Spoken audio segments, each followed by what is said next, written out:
This student memorial, called Ad Astra Per Aspera, which translates "Through Suffering We Reach the Stars," was dedicated April 28, 2012. Will Pupa, the sculptor and the artist-in-residence for the Marymount Institute for Faith, Culture and the Arts here at LMU, talks about his creative process. In the beginning of the project, it was difficult for me to come up with an appropriate subject matter and a way to represent this tragic loss of a child. I met with parents who had actually lost a child. I met with faculty who had actually had a student who had passed away, other students, other people within the administration who had actually experienced this tragic loss. What really became clear to me was that I could not do something that was abstract. I had to find a way to incorporate the figure into the piece because it is, in my view, the best way to express human emotion. I could not do that with abstract forms. The design of the piece, what I used was something that's called the continuous narrative, this idea of telling one story within one visual image. In the piece, we have a total of 8 figures, and they're all not terribly stylized faces, but at the same time, they're not representative of individuals. What I've done there is I actually had models for the faces on the 8 figures. None of them are actual portraits.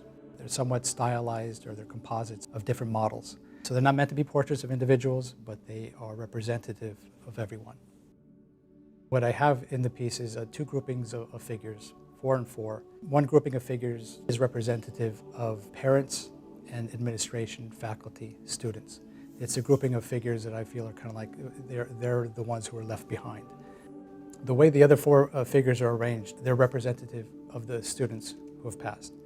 They're arranged in such a way that they are a sense of separation and acceptance of their new destiny and a turning towards a new destiny. The central space between the 2 groups is empty. Hands try to bridge it, but they cannot.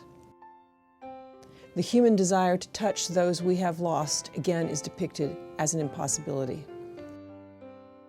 Nonetheless, and depending on which side of the statue one looks at it from, there is something between the figures that matters.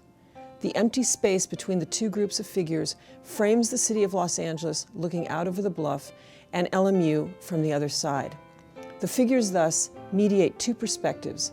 The city and the university are parenthetically framed by them. We belong to you, O Lord of our longing. We belong to you in our daily living, dying and rising. We belong to you in the waters of your. We see the city and the university through loss.